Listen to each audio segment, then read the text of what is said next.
Hi, I am John Harold Morado and welcome to my channel.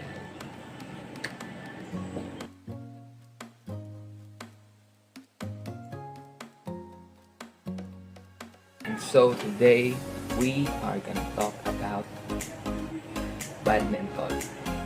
So first, there are two types of badminton, the singles and the doubles. So at the beginning of the game, the score is 0. When the server score is even, the server serves from the right service court. When the server score is odd, the server serves from the left service court. If the server wins a rally, the server scores a point and then serves again from the alternate service court.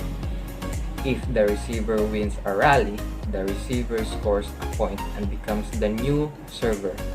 They serve from the appropriate service court, left if their score is odd, and right if it is even. So sa doubles, a side has only one set. At the beginning of the game, when the score is even, the server serves from the right service court, and when it's odd, the server serves from the left court. If the serving side wins a rally, the serving side scores a point, and the same server serves again from the alternate service court.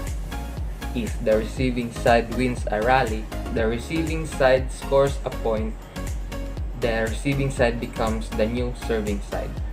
The players do not change their respective service courts until they win a point when their side is serving. If players commit an error to the service court, the error is corrected when the mistake is discovered. In a doubles match between A and B and C and D, A and B won the toss and decided to serve.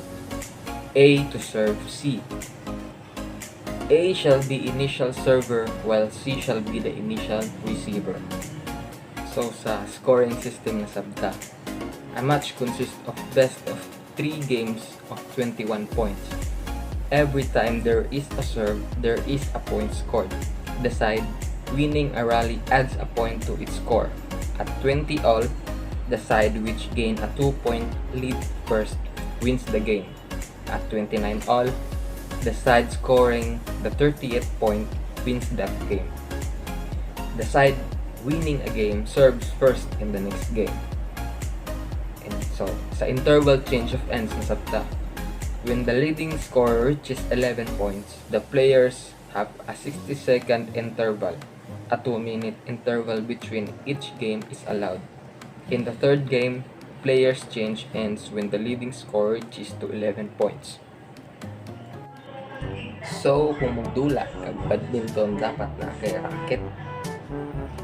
And this is all I have. Dili pa ni siya badminton pero parintira ni siya. And I will show you how to hold a badminton racket. So the correct way of holding a racket is simple as friendly handshake. Imagine the grip of the racket as a hand approaching to you shake your hand. Okay? So your thumb should be pressing comfortably against one of the wider surface of the racket grip, while the rest of your hands holds the racket as if you're shaking a person's hand. The way you should hold your racket can affect the flexibility of your wrist. There are 2 badminton gripping techniques. The first is the forehand badminton gripping technique. Your thumb does not always necessarily have to press against the wider surface of the badminton grip for a forehand stroke. However, rest your thumb comfortably anywhere near the wider surface of the badminton grip to enable you to change it to a backhand grip quickly. Now in backhand gripping technique. A backhand stroke requires you to use your thumb, so you should now press your thumb on the wider surface of the badminton grip. Relax your index finger and move it closer to the middle finger. the backhand grip will look like you're doing a thumbs up.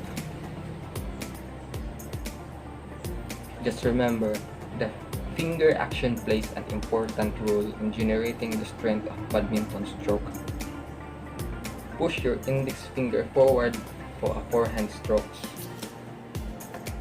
Push your thumb forward for backhand strokes. So now we will be talking about stances. So what is the badminton stance? It is the way you stand when retrieving a certain shots from your opponent. Basically, there are three types of badminton stance: attacking stance, defensive stance, and net stance. So first, attacking stance. You'll need this stance whenever you hit an overhead forehand stroke. To get into the attacking stance, turn your body facing the side of the court. Place your racket leg behind your non-racket leg forward. Both legs should be shoulder width apart. Raise your racket and non-racket arm. Hitting forehand strokes by attacking stance enables you to hit powerful shots. It also enables you to recover quickly after you perform your shot. So when are you going to use? Whenever your opponent left or cleared the shuttle high up to you, move towards the shuttle and adopt the attacking stance. So second, the defensive stance. The key to strong defense is to retrieve your opponent's smash by defensive stance. To get into defensive stance, face your body to the front of the court. Place your racket in the front of you around waist height and pointing slightly forward. Raise your non-racket arm for better balance. When you're on a defensive stance, you can cover wider angles. For example, you find it a lot easier to retrieve smashes to your body, left hand side or right hand side. So the third, net stance. The net stance enables you to take the shuttle at the highest point when you're at the net. When exchanging the net shots, every millisecond counts, so make sure you take the shuttle as early as possible.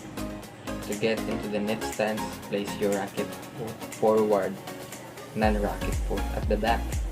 Place your racket in front of your body and slightly above waist height. Raise your non-racket arm for body balance. Place your body weight slightly forward to get ready to the bounce forward. So when to use the net stance? Normally, the only time you need to adopt the net stance is after you perform a tumbling net shot. Your body's posture will naturally be on the badminton net stance after you hit the tumbling net shot. So stay there and be ready to bounce forward to perform the net kill if your opponent hits a net shot. And now we are gonna be talking about the kinds of shots, badminton shots. First, the clear shot. The trajectory, high towards the backcourt, played from the backcourt, and the purpose, defensive shot. Aim of the shot is to let the shuttle fly high in the air and land at your opponent's backcourt. It is used when you need time to get back to the base before the next return or if you don't have any clear opportunity. The second one is drop shot. Trajectory, looping close to the net, played from backcourt. The purpose, attacking shot. It is used when the shuttle is heading towards you in the backcourt. As an attempt to de-stroke, the player must hit downward towards the opponent's forecourt, aiming for it to go just over the net. The closer the shuttle drops to the net, the harder it is to return. And the third one is the drive shot. Trajectory, flat towards the body, played from mid-court. Purpose is defensive shot. The drive is a flat shot hit directly and slightly over the net. It is very powerful and quickly counter-attacking shot. Your racket should be held with the head facing straight ahead.